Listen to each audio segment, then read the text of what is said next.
దేవునికి స్తోత్రములు. దేవునికి అమూల్యమైన ఘనమైన అతి ప్రియులైన దేవుని బిడ్డలారా, రెండు ప్రియులారా, ఈరోజు ఈ సమయము మనము ధ్యానించుకుపోయి జీవమిచ్చి, రక్షణనిచ్చి, శాంతి ఇచ్చి, వెలుగిచ్చి, ధైర్యం ఇచ్చి మాట్లాడే వాక్య భాగాంశం ప్రియులారా, జ్ఞాపకము చేసుకొనుడి. అవును ప్రియులారా, యేసయ్య తన శిష్యులకు చెప్తాడు, నేను చెప్పింది మీరు జ్ఞాపకము చేసుకుంది. అవును ప్రియులారా, ఏమంటే ప్రభు లోతు భార్యను జ్ఞాపకం చేసుకునండి. అలాగే లోకము మిమ్మల్ని ద్వేషిస్తే అది మొదటిగా నన్ను ద్వేషించింది అని జ్ఞాపకం చేసుకునండి. ఇలాగే కొన్ని ప్రభు చెప్పిన పిల్లలు దేవుని వాక్యం ఇలాగే జ్ఞాపకం చేసుకునేది అని వాక్య భాగాన్ని ధ్యానించి మొదట దేవుని ఆత్మ, పరిశుద్ధాత్మని సహాయాన్ని, శక్తిని, జ్ఞానాన్ని, విజయాస్తాన్ని, వాక్యము అర్థం చేసుకునే మంచి హృదయాన్ని ప్రభు ఇవ్వడానికి ప్రార్థన. ప్రియులారా, నాతో ఏకీభవించండి, ప్రార్థించండి. ప్రార్థన. తండ్రి, సర్వశక్తుడైన దేవ, పరిశుద్ధుడా పరిశుద్ధుడా పరిశుద్ధుడా, నిత్యముండువాడా, మా జీవమైన దేవ, అవును ప్రభువా, జ్ఞాపకము చేసుకునుడి అని మీ శిష్యులకు చెప్పినారు ప్రభువా.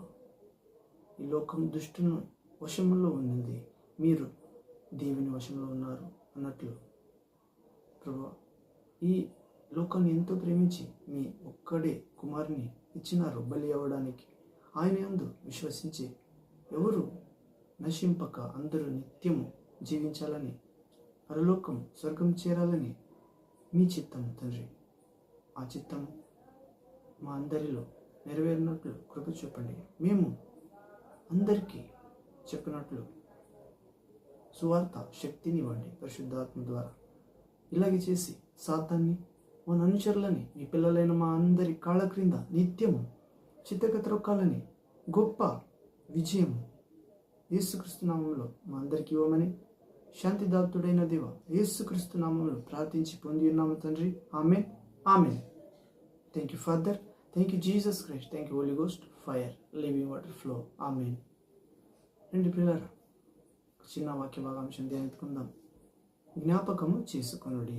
అని ప్రియులారా, మనము యేసుక్రీస్తు తన శిష్యులకు చెప్తున్నాడు, లోకము మేము ద్వేషించిన ఎడల మీకంటే ముందుగా అది నన్ను ద్వేషించిందని మీరు ఎరుగుదురు కదా.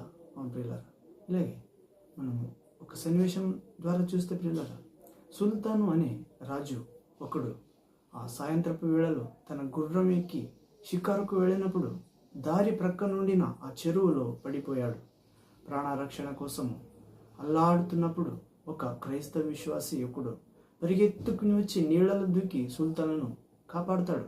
అప్పుడు ఆ సుల్తాన్ రాజు సంతోషంగా ఆ క్రైస్తవ విశ్వాసిని తన గుర్రంపై ఎక్కించుకుని, నీవు నా ప్రాణమును కాపాడావు గనుక నేను నీకు 1000 బంగారు నాణ్యాలు ఇస్తాను, నన్ను మరువక ప్రతిదినము ప్రార్థించుము అన్నాడు.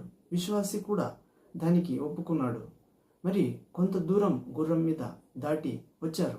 సుల్తానుకు 1000 బంగారపు నాణాలు ఇవ్వడానికి ఇష్టం లేదు ఆ క్రైస్తవ విశ్వాసికి. అయ్యా, ఈ రోజుల్లో దొంగల భయం ఎక్కువగా ఉన్నది గనుక నాణ్యాలను దొంగలు ఎత్తుకుని పోవచ్చు. కాబట్టి 100 అంటే 100 గొర్రెలు, 100 గొర్రెలు కొనిస్తాను అని, నీకు అవి జీవనాధారంగా ఉంటాయి, విస్తరించుతావు కూడా. అవును, నా కోసం ప్రార్థించవచ్చు అన్నాడు సుల్తాన్. అవును ప్రియులారా, దానికి క్రైస్తవ విశ్వాసి తల ఊపాడు. మరి కొంత దూరం గుర్రం మీద వచ్చిన తర్వాత 100 గొర్రెలు విలువైనవని గ్రహించిన ఆ సుల్తాన్ రాజు మనస్సు కఠినమయను. అయ్యా, హఠాత్తుగా తెగులు వస్తే గొర్రెలన్నీ చనిపోతాయి కదా, కాబట్టి గొర్రెలు వద్దు, నీకు గుడిసె వేయిస్తాను, దానిలో కూర్చుని ప్రార్థించుము అన్నాడు ఆ క్రైస్తవ విశ్వాసికి. ఇలాగే అంతలో సుల్తాను భవనానికి చేరాడు. సైనికులను ఆహ్వానించాడు సుల్తాన్ రాజు. అప్పుడు ఆ సుల్తాన్ మనస్సు పూర్తిగా మారిపోయింది. ఆ భవనం వచ్చినప్పుడు సైనికులను పిలిచి, ఈ క్రైస్తవ విశ్వాసికి కొరడాలతో 100 దెబ్బలు కొట్టండి, అప్పుడు నిజంగా నన్ను జ్ఞాపకం చేసుకుని నా కోసం ప్రార్థిస్తాడని ఉత్తర జారీ చేశాను.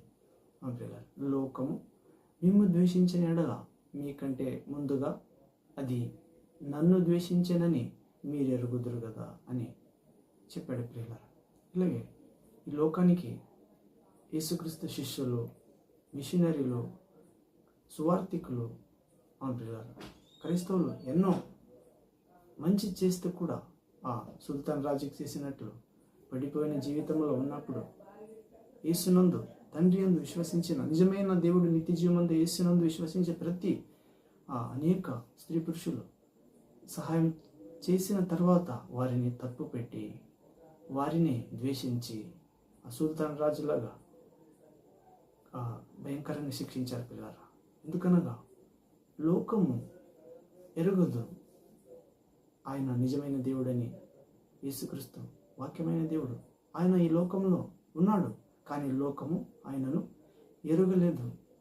ప్రియులారా, లోకము మిమ్మల్ని కూడా కొన్నిసార్లు ద్వేషిస్తుంది. అప్పుడు ప్రభుని మొట్టమొదటిగా ద్వేషించింది అని మేము జ్ఞాపకం చేసుకోవాలి. ఇలాగే మనము మత్తయి సువార్త 10వ అధ్యాయం 24వ వచనం చదువుతాం. ప్రియులారా, Matthew gospel chapter 10 verse 24 to 33rd word. ఇక్కడ చదివితే, శిష్యుడు బోధకుని కంటే అధికుడు కాడు, దాసుడు యజమాని కంటే అధికుడు కాడు. శిష్యుడు తన బోధకుని వలె, దాసుడు తన యజమాని వలె ఉండిన చాలును. ఇంటి యజమానికి బెల్జాబూలు అని వారు పేరు పెట్టిన ఉండిన ఎడల ఆయన ఇంటి వారిని మరి నిశ్చయముగా ఆ పేరు పెట్టుదురు కదా. కాబట్టి మీరు వారికి భయపడకుడి. మరుగైనదేదియు బయలుపరచబడకపోదు, రహస్యమైనదేదియు తెలియబడకపోదు. చీకటిలో నేను మీతో చెప్పున్నది మీరు వెలుగులో చెప్పండి. చెవిలో మీకు చెప్పబడినది మేడల మీద ప్రకటించుడి. మరియు ఆత్మను చంపనేరక దేహముని చంపు వారికి భయపడకుడి, గాని ఆత్మను దేహమును కూడా చంపి నరకంలో నశింపజేయవానికి మిక్కిలి భయపడుడి. 29వ వచనం. రెండు పిచ్చుకలు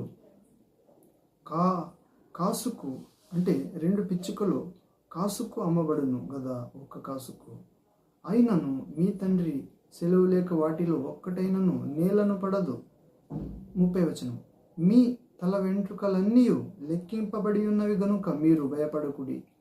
31వ వచనం. మీరు అనేకమైన పిచ్చుకల కంటే శ్రేష్ఠులు. మనుషుల ఎదుట నన్ను ఒప్పుకుని వాడెవడో పరలోకమందున నా తండ్రి ఎదుట నేనును వానిని ఒప్పుకుందును.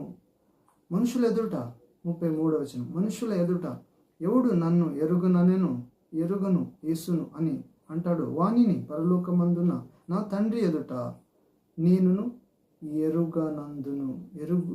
ఎరుగలేను అందును అని ప్రభు చెప్తున్నాడు. పిల్లలు గనుక మనము శిష్యులు అయిన పిల్లలు యేసునందు విశ్వసించిన ప్రతి ఒక్కరూ నేను ఆజ్ఞాపించిన వాటన్నిటి గైకొనుటకు బోధించండి, అందరినీ నా శిష్యులుగా చేయండి అని శిష్యులకు ఆజ్ఞాపించాడు. పిల్లలు, శిష్యుడు బోధకుని కంటే అధికుడు కాడు అని, దాసుడు యజమాని కంటే అధికుడు కాడు.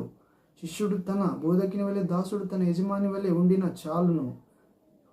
ఇంటి వానికి యేసుక్రీస్తుకి బెల్జబూలని దయ్యాల అధికారి అని పేరు పెట్టినప్పుడు ఇంటి వారికి ఏం పెట్టుదురు అని ప్రభు మొదటి చెప్పిన పిల్లలు జ్ఞాపకం చేసుకున్నాడని.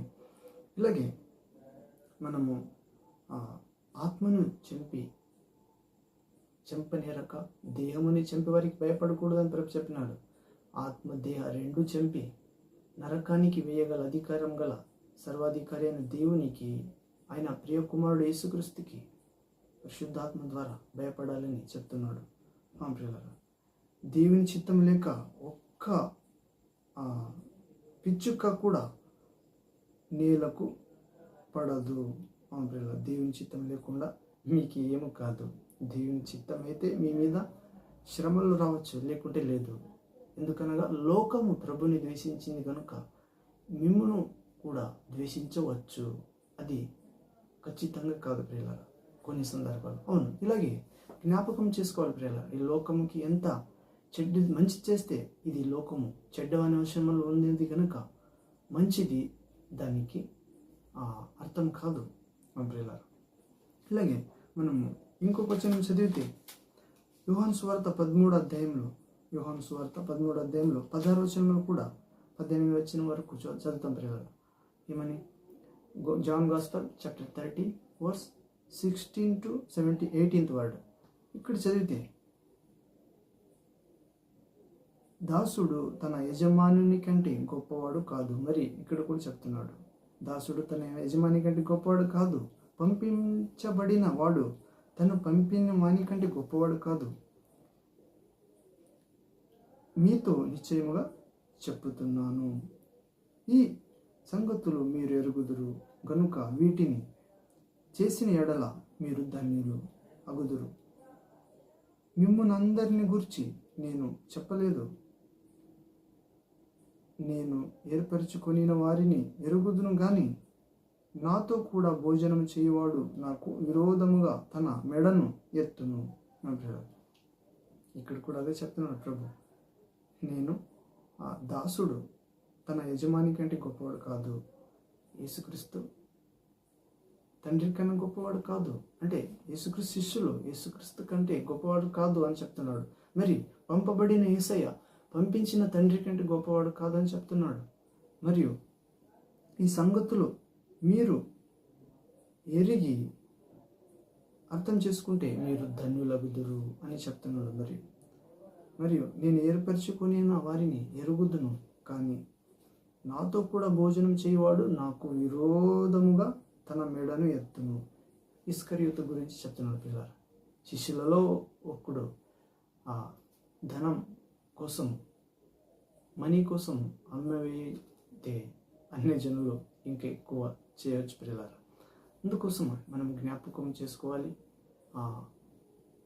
ఏమో జరిగిందని బాధపడక ప్రభు మొదటే చెప్పినట్లే జరిగింది అని జ్ఞాపకం చేసుకోవాలి.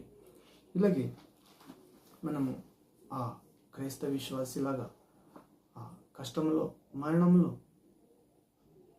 ఇబ్బందులు ఉన్న వారికి సాయం చేయాలి ప్రియులారా. వారు ఎలాగో వారిని కావచ్చు, కానీ మనము వారిలో దేవుని రూపము చూడాలి. ఎందుకనగా మీరు లోకంలో ఒక చిన్నవానికి చేస్తే గనుక మంచి పని నాకు చేసినట్లు అని ప్రభు వచ్చే కాలంలో చెప్పబోతున్నాడు.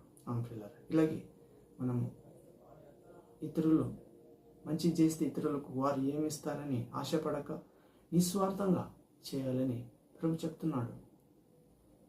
తండ్రి యొద్ద వేడుకొనుడి, మీకు అవసరమైన దాన్ని తట్టుడి, వెతుకుడి, అడుగుడి, మీకు దొరుకును.